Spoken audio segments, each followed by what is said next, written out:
ஆண்டவராகிய இயேசு கிறிஸ்துவின் நாமத்தில் காலை வாழ்த்துக்கள். இன்றைய மன்னா, நீங்கள் ஏக சிந்தையும் ஏக அன்புள்ளவர்களுமாய் இருந்து இசைந்த ஆத்துமாக்களாய் ஒன்றையே சிந்தித்து என் சந்தோஷத்தை நிறைவாக்குங்கள். பிலிப்பியர் 2:2.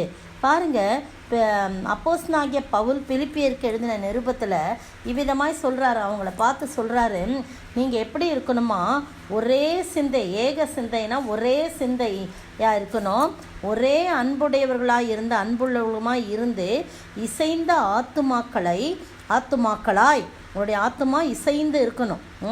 அப்போ ஒன்றையே சிந்தித்து கொண்டு என் சந்தோஷத்தை நிறைவாக்குங்கள் அப்படின்னு சொல்கிறத நம்ம பார்க்குறோம்.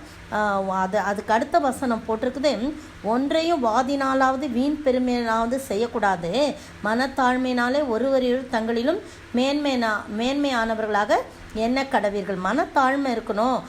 வம்பும் எதுவும் என்ன சொல்கிறது, வாதினாலாவது வீண் பெருமையினாலாவது நம்ம செய்யக்கூடாது அப்படின்னு சொல்லி விதண்டாவாதம் பேசிக்கிட்டு இருக்காங்க இல்லையா, அப்படிலாம் பேசுகிறாங்க இல்லையா. அந்த மாதிரிலாம் இல்லாதவர் ஏக சிந்தையும் ஏக அன்பு இருந்துச்சின்னு சொன்னாலுமே ஆத்துமாக்கள் இசைந்து அது ஒன்றையே சிந்தித்து கொண்டிருக்கும். அது என்ன ஒன்று அப்படின்னு சொல்லும்போது எனக்கு சங்கீதம் 48:9 ஞாபகம் வந்துச்சு. என்ன அப்படின்னா, தேவனே உமது ஆலயத்தின் நடுவே உமது கிருபையை சிந்தித்து கொண்டிருக்கிறேன், உம்முடைய இரக்கத்தை சிந்தித்து கொண்டிருக்கிறேன், உம்முடைய வழிகளை நான் 119:59 கூட உன் வழிகளை நான் சிந்தித்து கொண்டு இருக்கிறேன் அப்படின்னு சொல்லப்படுது. உம்முடைய சாட்சிகளை நான் சிந்தித்து கொண்டிருக்கிறேன்னு அதே சங்கீதம் 119 வருகுது. அப்புறம் பார்த்தீங்கன்னா, ஜீவ மார்க்கத்தை சிந்தித்து கொள்ளாதபடி தடுமாறி போகக்கூடாது அப்படின்னு நீதிமொழிகளில் நமக்கு ஆலோசனையாக சொல்லப்படுறது. எனவே அவருடைய இரக்கம், அவருடைய கிருபை, அவருடைய அன்பு, அவருடைய வழிகள் அப்படின்னு ஜீவ மார்க்கம், இவைகளை தான் நம்ம என்ன பண்ணோம், சிந்தித்து கொண்டிருக்கணும். அப்படி சிந்தித்து கொண்டிருக்கும் போது அவருடைய சந்தோஷத்தை நாம் நிறைவாக்குகிறவர்களாய் காணப்படுவோம். அந்த சந்தோஷம் நம்முடைய வாழ்க்கையில் வேண்டும் என்று சொன்னால் நாம் இப்படிப்பட்ட ஒரு சிந்தனையோடு நாம் நம்முடைய வாழ்க்கையை நடத்தணும். நம்முடைய சிந்தனை கர்த்தருக்குள் பிரியமாய் காணப்பட வேண்டும். நம்முடைய ஜீவியத்தின் பாருங்கள், ஜீவ மார்க்கத்தை நாம் சிந்தித்து கொள்ளாதபடி அவளுடைய நடைகள் மாறி மாறி விகாரப்படும். எவள்னா பரஸ்திரி அப்படின்னு சொல்லப்பட்டிருக்குது. அது நமக்கு வேண்டாம்.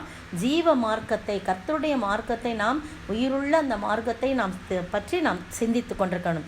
அப்போ தான் அவருடைய சந்தோஷம் நிறைவாகும். அப்படிப்பட்ட நல்ல ஆண்டவரை நோக்கி நாம் ஜெபிக்கலாம். இசைந்த ஆத்துமா, இசைந்த அன்பு, ஏக சிந்தை, ஏக அன்பு, இசைந்த ஆத்துமாக்களால் நாம் அவருடைய சந்தோஷத்தை நிறைவேற்ற அவர் ஒரே காரியத்தை நாம் சிந்தித்து ஆண்டவருடைய நாமத்தை மகிமைப்படுத்த ஆண்டவர் தாமே கிருபை செய்வாராக. ஆமென். உன் ஜீவியத்தின் குறி என்னவென்று ஒருவேளை சிந்திப்பாயா, இந்நாளை உந்தன் உள்ளத்தை கர்த்தர் இயேசுவு கற்பனிப்பாயாம். ஸ்தோத்திரிக்கிற ஆண்டவரே, துதிக்கிற ராஜா, வாழ்த்துகிற வணங்கிறப்பா, நல்லவரே, வல்லவரே, மீட்பரே, ராஜாவே, உம்மை நன்றியோடு உம்மை ஸ்தோத்திரிக்கிற ஆண்டவரே, தகப்பனே, நீங்கள் தான் எவ்வளவு நல்ல தேவன் ஆண்டவரே, உம்மை நன்றியோடு உம்மை ஸ்தோத்திரிக்கிறப்பா. நாங்கள் கர்த்தாவே ஏக சிந்தையும் ஏக அன்புடையருமாய் இருந்து ஒரே இசைந்த ஆத்துமாவிலே கர்த்தாவே நாங்கள் ஒன்றையே சிந்தித்து உம்முடைய கிருபை, இரக்கம், தயவு, கர்த்தாவே உம்முடைய வழி எல்லாவற்றிலும் நாங்கள் சிந்தித்து நடக்க நீங்கள் தான் உதவி செய்ய வேணுமாய் செபிக்கிறோம். உம்முடைய அன்பு கரத்திலே ஒப்பு கொடுக்கிறோம். காத்துக்கொள்ளுங்க, வழி நடத்துங்க. இயேசு கிறிஸ்துவின் விலையேற பெற்ற நாமத்தில் ஜெபிக்கிறேன் பிதாவே, ஆமீன். நேற்றைய பதில், அகபு ஆவியானவராலே.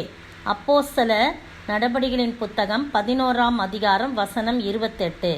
இன்றைய கேள்வி, ஏரோது பேதுருவை சிறைச்சாலையில் காக்கும்படிக்கு எத்தனை போர் சேவகர்களிடம் ஒப்புவித்தான்?